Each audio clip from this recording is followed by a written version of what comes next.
Hello, welcome and thanks for choosing this video. When it comes to selling stuff on eBay, most sellers would have the business mindset of the more you have on your list, the more you can sell. What you didn't know is that there's more to eBay than meets the eye. There is so much more you can do with eBay instead of selling stuff from your own list. That being said, let me share with you several strategies that you can do to sell stuff that you don't even have to entirely own it to sell it out. Perhaps one of the most basic ways and the most applied way of making money on eBay by sellers, which is selling collectibles, antiques, and memorabilia in specific categories on eBay for the highest market prices.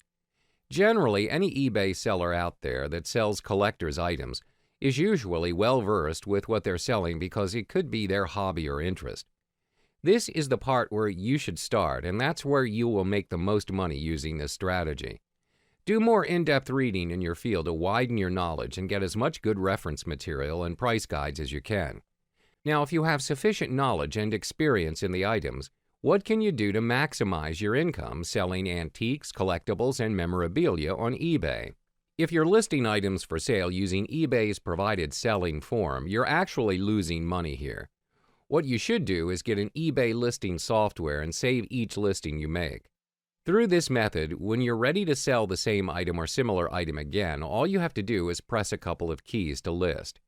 Check out Shooting Star software now to list auctions and track post-auction management, which is available at this site, www.foodogssoftware.com.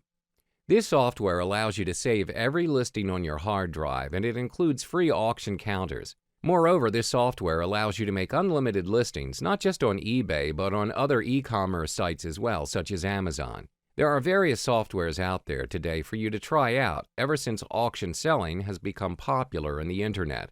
Generally, any software company out there will offer 30 days before you have to buy or register, which is good. There's also software out there that is offered free, but the features certainly cannot be compared to paid software. Now, that being said, search and try out the software and see which one complements well with you.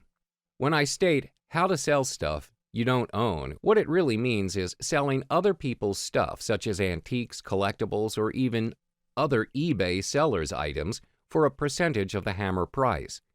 You can handle tasks such as determining the best photo to use, creating the descriptions of the listed item, handling the transaction, and shipping process.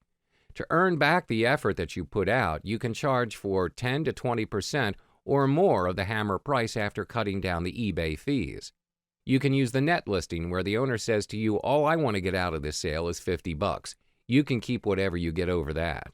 The low minimum bid method may not work in this situation, and you'll probably require making it a reserve auction or kickstart the auction at $60, that's 50 plus 20% with no reserve. If it fails to sell, make sure you get a refund for eBay's listing fees or get them up front from the owner. A short contract between you and the owner is essential. An attorney will be more than willing to help you put one together that you can use. Use it over and over again by photocopying it and filling in the details with every new client. Check with your attorney before doing this to prevent any legal problems from occurring. There shouldn't be many problems with doing this, and there are people out there who practice it and make lots of money not just for himself but for the clients as well. It's pretty much a win-win situation between you and the owner. All you have to offer is your technical expertise, and the owner provides the merchandise. It's as simple as that. To find a client, all you need to do is search eBay Seller ID, Topcat, to see his or her listings. 99% of the items he or she is selling are on consignment from other antique dealers. Arbitrage is basically a method used in the stock market by big players who search for price discrepancies from a single market to another. This method is even repurposed and applied in the eBay marketplace. All you need to practice this method is to specialize in the item you desire to sell. Add depth to your knowledge, read more books, study anything related to your field. That way you see the item, you understand all the features from top to bottom compared to other sellers out there that provide an overview explanation or a description of the item. From there, you can turn around and sell the item on eBay Gain for a nice profit due to the fact you fully understand its true value, comprehensive description of the item, better quality pictures with various angles of the item, instilling great confidence to the bidders that you know what you're selling. That's basically what eBay arbitrage strangle is. What you should do to take opportunity of the eBay's market on the buying side of the trade. Create a list of search items that will help you seek out items that you're interested in. Take, for instance, when you search for a limited edition gaming mouse.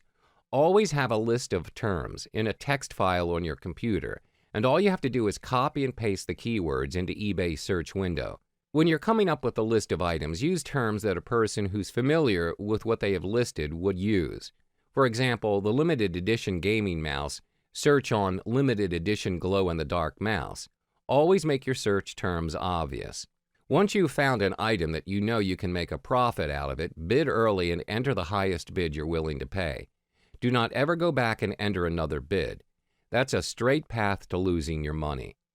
If you get it at your preferred price or better, good. If not, the item goes beyond your highest determined price, just forget it and move on to the next item. It's very easy to have bids on 50 to 100 items at one time. If you win 10 or 20 out of 100, you're actually doing very well. When it comes to searching for certain items that are not sold at retail stores, your best bet is to look for it at the local auction house or during an online search. That being said, let's look into what kind of places you should keep an eye out. Yard sales, a great place to buy cheap and rare items. Generally, you don't have to spend much time looking for auction merchandise at yard sales unless you're looking to buy conventional items. Rummage sales. Similar to yard sales, but they are run by NGO. Charitable fundraising sales and auctions. These sales are run by volunteers of an organization who are trying to raise money. Most of the items are donated to the organization, where the items are priced and tagged before auctioning.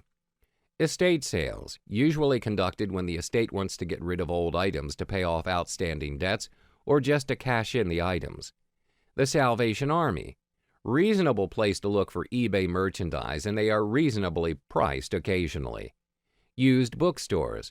Generally, when certain books do not make any sales and they're just eating up storage space while trying to stock in new books, store owners would usually sell it for below the market price. This is a great opportunity to snag some books that are highly sought after in the market if you have knowledge of it. Mail order sources. There are various booksellers and glass dealers and other antique dealers out there who would only do business by mail. Get on as many mailing lists and ask for as many catalogs as you can. There will always be bargains from time to time, and it's generally worth getting the catalogs even if you never buy anything, because they offer important market information and description of the items. $1 stores. Yes, $1, but the items are either books or merchandise. New stores. You can find good stock in new stores at the main sales table. At times, the items such as closeouts or specials can be bargain. At times, the item once purchased are not returnable. Shows and fairs, generally run by associations in which members of the organizations can display their items. Usually, they hold them at large halls at places such as a university, hotel, or convention center, or even an auditorium. The Internet. Pretty much the only place that you can find any item that you search for.